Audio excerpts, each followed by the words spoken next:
The security camera known as Ring has been capturing phenomenon for years now.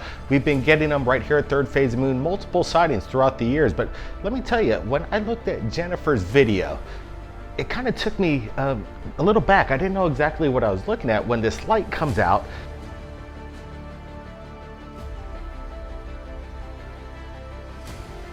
Dips down, pauses, and then jumps back up. It's almost like a leapfrog light, but it's insane when we're looking at it really up close. What is it?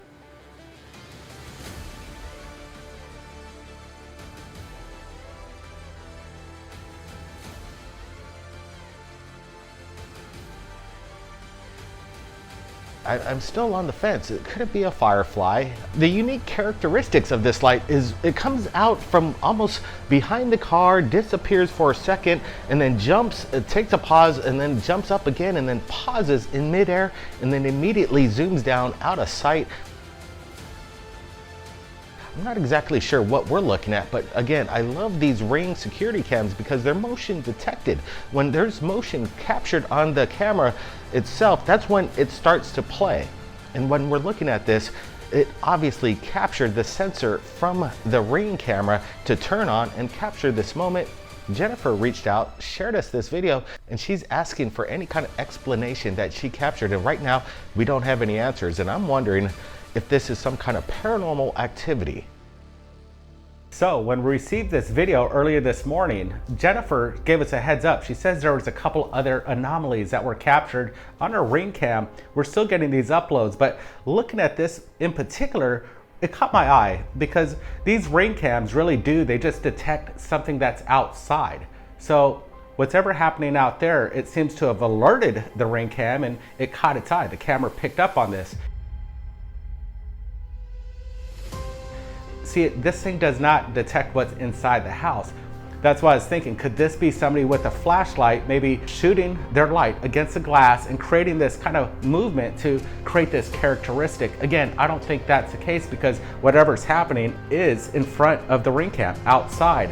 Could these be biological orbs they've been seeing all around from the skies down to the bottom on these Ring cams? And they're very fascinating. What we're seeing here is an enigma.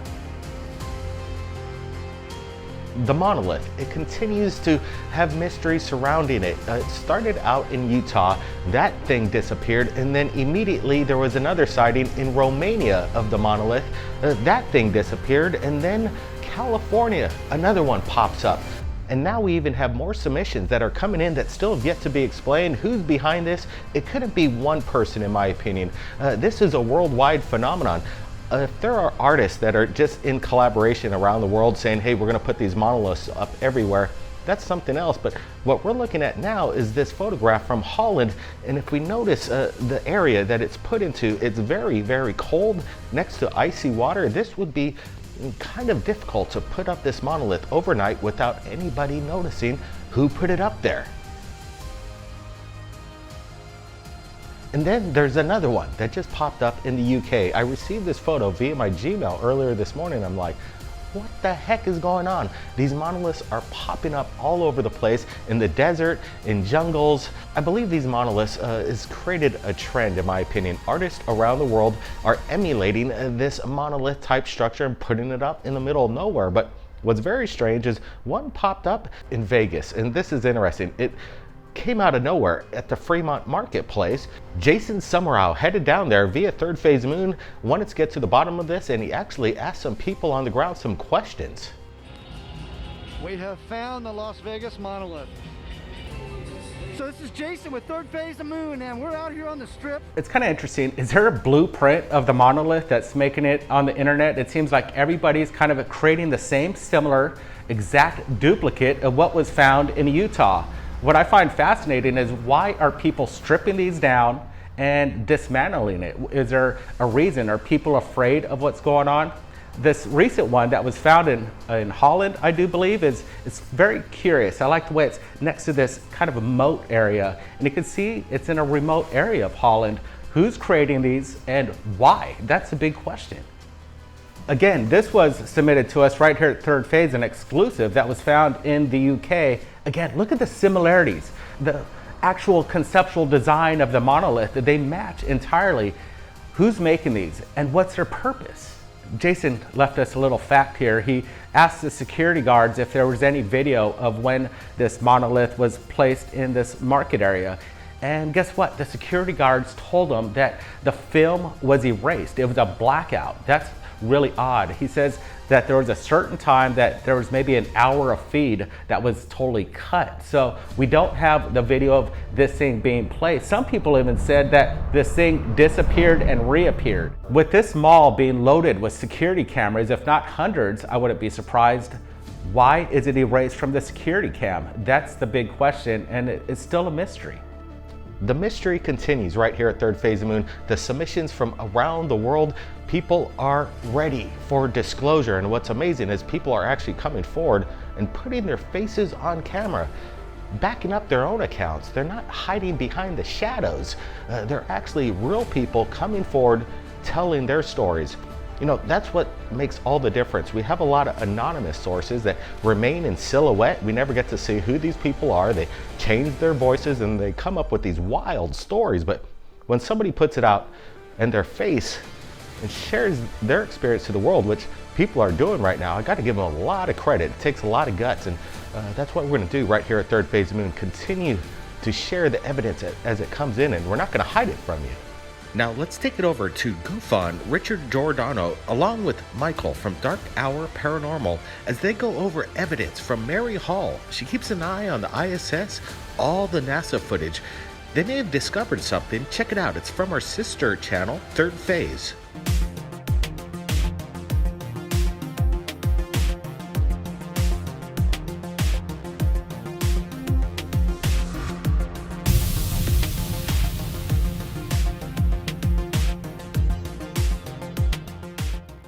Hey everybody, this is Rich Giordano for Third Phase, and I am here with a special broadcast tonight.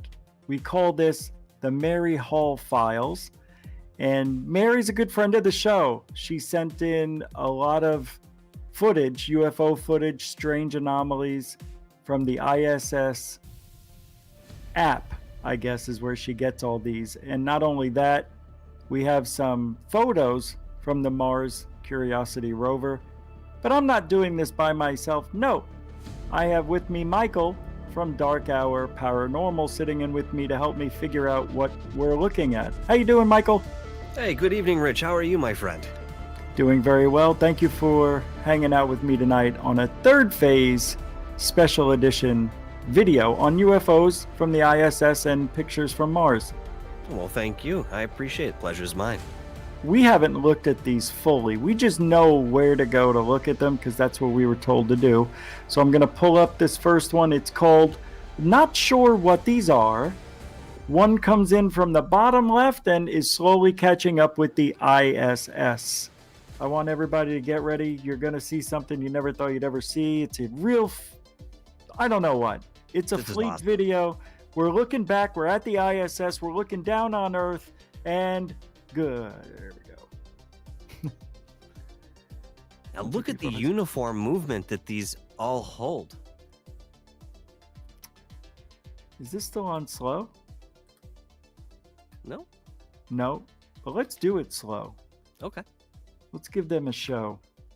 All right, here we go. We have... No, we have very unified, I don't know what. Yes, and at the same time, while you're looking at some of these, there are a few that sort of fluctuate from their space just ever so slightly. So they are keeping that uniform position, but at the same time, there's a little bit of a wobble. There is. You noticed that as well? I just did, yeah. Yep. There's a little wobble there. I think this is some really strong evidence right here. Look at that. One's a little bit bigger and brighter. Did you see that guy? Yeah, also it appears to be almost a different shape. Yeah, a little bit. Good eye. Look, these two. See these ones up front. Okay, let's do this. I noticed something different about these up front. Mm-hmm. Okay, maybe I'm wrong. Maybe it's the camera. I noticed that when it gets over here, they change into like an orange. I think it's just a camera anomaly.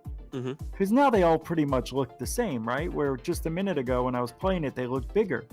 Right, exactly. So this is why we do this. But they do wobble. Watch. They do wobble like the classic Billy Meyer type of stuff, in Yes. space. Yes. And to me, that's curious because that means that each one of those are independent. When you first look at this, my first thought was, well, maybe there's some sort of large object we're only seeing little points of because, again, how unified it moves. But when you see each one of those little pinhole embers, wobbling on their own, they're definitely in their own space.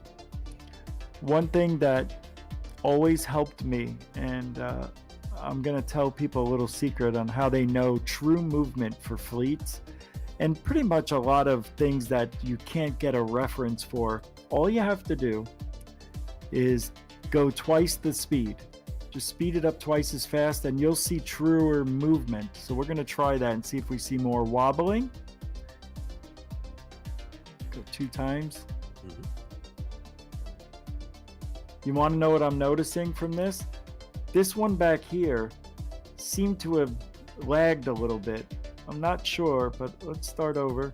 Mm-hmm. This is a neat trick though. Everybody should know this. What happened? Whoa. That was weird. That's uniform. I don't see them wobbling at the fast speed, but to me, that's a uniformed fleet right there. Now we'll just go regular speed. Were you going to say something? I'm sorry. No, but I will add that it does seem very unified, and it's a little harder to detect the wobble at a higher speed, I think, because the wobble is so subtle. I understand why you're doing that in the respect to technology, and I think in many cases that's incredibly applicable. I don't know if it works here because the movements are so subtle. I don't know. Yeah, well, it did work because we couldn't see them separate or get close together. Oh, okay. thought I understand what you're saying. Yeah, okay. Oh, okay. Yep. Well, very interesting. We've got a lot more Mary Hall files for you in the near future. We're working on them as we speak. I really want to thank everybody for joining us right here at Third Phase of Moon, sharing the UFO evidence as it comes in, the people on the premiere chatting right now. All your comments are incredible and it's amazing. It deserves a lot of respect, the community right here at Third Phase of Moon, and it's growing real fast. We have Richard Giordano on the team, and he's on our backup channel called Third Phase, along with Michael from Dark Hour Paranormal, including Doc Skinner is going to be there, Dr. J. Andy Elias, even Paula Asteria is going to be contributing to the Third Phase of Moon backup channel, and we already got some original content up, so we're going to be supplying the original link below to Third Phase. Go check it out, and again, everybody, keep your eyes on the skies, be safe out there, have your cameras ready, and if you see anything amazing in the skies, put it up to YouTube. Submit that link to my email. Again, it's in the description. Blake Cousins, we'll see you next time.